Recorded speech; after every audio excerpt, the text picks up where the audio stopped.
With intense combat, engaging platforming, and an interesting, albeit confusing narrative, Enslaved Odyssey to the West is a hidden gem from the PS3 and 360 era that is perfect to revisit or dive into for the first time on the Steam Deck. If you're anything like me, you've for sure seen this game at some point, maybe scrolled past it on sale multiple times, vaguely remember the box art, or have heard the title thrown around in conversations centered around underrated games.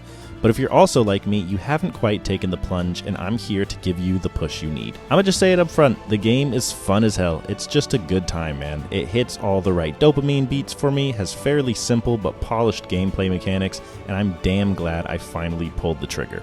Our story starts off with you watching a female prisoner break out from a holding cell on a slave ship, before you bust out yourself and start your own escape. You're not given a ton of information, but it's a solid introductory level, and it wastes no time in showing you exactly what you're in for, and I'm here for it. There's a little combat, a little stealth, and some platforming to get your feet wet with all of the game's core mechanics. When you do finally end up back on solid ground, you found the girl, Tripp. However, she's equipped you with essentially a mind control slave helmet that allows her to give you simple commands like follow, protect, and if you disobey, it causes immense pain and ultimately death. She explains that it's also connected to her life force, meaning if she dies, you die. So, you become enslaved. He said it! But this kicks off a fairly complex dynamic where your character is understandably angry at Tripp for enslaving him, yet can't do anything about it in order to keep himself alive. They must form an uneasy slave-captor alliance in order to survive this post-apocalyptic world, and so starts our quest of protecting the cute young girl against our will while we escort her back to her village in exchange for our freedom. And the journey is a dangerous one. Mechs roam around aggressively looking for anything that moves that isn't metal, stationary security turrets scan for movement, and bigger mechanical monsters that look like they'd be right at home in the Horizon Zero Dawn universe present fun and challenging boss battles. We soon learn our character's name is Monkey, which, by the way he's effortlessly flipping, swinging, and jumping across the remains of buildings and cities makes perfect sense. The environments are pretty stunning though for an old game, and the post-apocalyptic New York City is complete with crumbling skyscrapers that have been overrun by nature. Vines, trees, and grass grow through windows and over parking lots, and there's some moments that reminded me of The Last of Us's environments when Joel and Ellie first kind of get out and start exploring the city, just with a lot less zombies. You even can catch glimpses of deer roaming around or grazing, which makes the world feel real and lived in. It was a nice detail that I appreciated. I was also pleased that Tripp wasn't just a damsel in distress the entire time. You're protecting her and she definitely needs you, but she's tech savvy, she's useful, and even pulls her own in combat. She has access to a hologram bot that can draw enemy fire as a distraction while Monkey flanks and takes them out in close quarter combat. You can throw her across gaps to have her find alternate routes for you, or help with puzzles that require more than just one set of hands. She also hacks into a dragonfly, which is like a kind of drone that can help highlight objectives or show you the most optimal platforming path. While Tripp is clever and the brains of the operation, she's not much in a fight, save for her being able to release a quick EMP pulse that stuns bots for a short while, giving you just enough time to swoop in and rescue her. But the muscle of this love-hate duo is Monkey, and he's got a lot of it. His weapon of choice is his staff, which excels at close melee combat, but can also shoot two types of ammunition, explosive rounds and plasma pulses that disable the mechs. Melee combat is a God of War-esque button-mashing combos complete with light and heavy attacks, and the ability to perform finishers via quick-time events on staggered and damaged enemies. It's also surprisingly tough, with enemies being able to stun lock you after multiple hits, and even counters and dodges feeling a little tougher to pull off than you'd expect. I'm not sure if the timing window is just super tight, but more often than not, I just went full-on aggro mode and that got the job done for me. Combat will also sometimes switch to a cinematic slow-mo close-up camera when Monkey performs a finishing blow on the last of a mob of enemies, which is totally just 2000s style cool shit just for the sake of being cool, but it works here, and every time it happened, it gave me a little hell yeah moment. And I haven't even spoken about the voice performances and cutscenes here. They're truly great. All the scenes are motion captured, and the performances by Andy Serkis and Lindsay Shaw as Monkey and Tripp respectively have emotional weight to them. Movements feel natural, and the small, nuanced facial expressions really sell the story here. Dialogue is believable, and there's a perceivable tension by both Tripp and Monkey at the start when they're forced into this awkward partnership that you can feel in their words that just starts to soften and get gentler the more the story goes on and the more they go from strangers to true partners relying on each other to make it out alive. You could tell the production quality was a true focus for Ninja Theory, and I think they nailed it in this regard.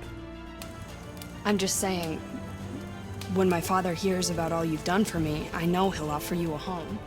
Normal exploration and defeating enemies will have you picking up a lot of these reddish orbs that serve as the game's currency used for upgrades. And most upgrades feel really good in this game. They feel meaningful. You have your standard ones like upgraded health and increased damage, but you also have shorter cooldowns for Tripp's hologram, an ability to have her heal you in combat, increased ammunition for your staff, and increased duration of stuns for your EMP shots, and other substantial upgrades that truly make a difference in combat. Off the beaten path, you'll also find these floating masks which present Monkey with flashing images of a man who suspiciously looks a lot like him, and a world not ravaged by war or mechs. These are perhaps the most intriguing parts of the small amount of lore we're given in Enslaved, but also the most confusing since we aren't given nearly as many answers as I'd hope, and the conclusion of the story at the end of the game that's meant to kind of tie all these moments together seems a little rushed, abrupt, and definitely leaves us with more questions than answers. I can't say I love the ending, but just like Game of Thrones, the build-up to it was better than the conclusion. Out of everything though, I really think what shines the most here is the platforming. And hopefully you like platforming because there is a lot of it, but it's all done very well. Monkey is responsive, swinging and jumping from poles and sheer ledges with ease, and all with the exaggerated swagger of a black teen. I literally could not help myself, I'm sorry. But the platforming works because it's more than just getting from point A to point B. It's also what's happening while you're platforming. You'll have your normal traversal moments, sure, but then you'll also have these giant set pieces where things are blowing up around you, tension is high, a cinematic camera will swoop out or views the action from a different angle, and you get a real sense of scale and drama that reminds me of some of the sections that made Uncharted so famous. Other platforming bits feel reminiscent of like Tomb Raider puzzles, where you're going through an area flipping switches, solving environmental riddles to figure out how to progress forward. You even have a kind of hoverboard used in certain combat and open areas to get around faster and reach places you wouldn't normally be able to climb up to, and these are few and far between but are a treat whenever they show up. Sometimes movement outside of platforming seems a little finicky though, if you want to do anything that's just like a slight movement. For instance, Monkey can leap across these huge gaps and scale walls, but sometimes just trying to get him to drop down to the ledge below him is a little difficult if the game doesn't expect you to do that. Most of the jumps come through the platforming section, so you can run into these weird instances where you want to take a shortcut down a building or just drop a few feet in front of you, and it'll be way more complicated than it needs to be, which is ironic given how nimble Monkey is during everything else. This was by no means a game breaker for me and was a minor annoyance at most, but overall the gameplay, I feel like they did a great job here, and for the most part no one aspect, whether it be platforming, stealth sections, or combat, overstays its welcome and never gets boring before needing to switch things up. Performance is basically rock solid on the deck. I'm no frames counter junkie or snob or anything like that, but for the average person, the game is deck verified, and I locked it at 60 frames per second and had zero issues. I had no perceivable frame drops, no crashes, or any complaints at all, really, and colors look absolutely gorgeous, especially on the OLED screen.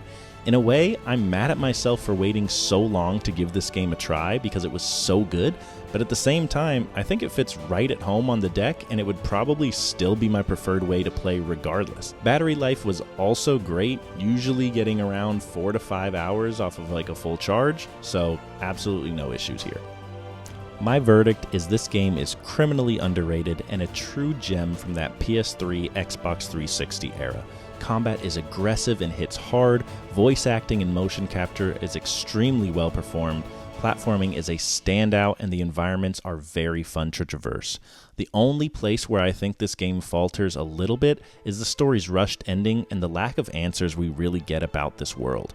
Maybe there's a subtlety to leaving the ending up to interpretation, but it just didn't quite land with me. However, much like in life, it's not always about the destination, but about the journey there, and I truly believe this is a journey well worth taking, especially on the go with your Steam Deck. If you made it this far, thank you so much for watching. I hope you enjoyed. If you want to see more stuff like this from me in the future, make sure to like and subscribe, and I will see you in the next one. Deuces!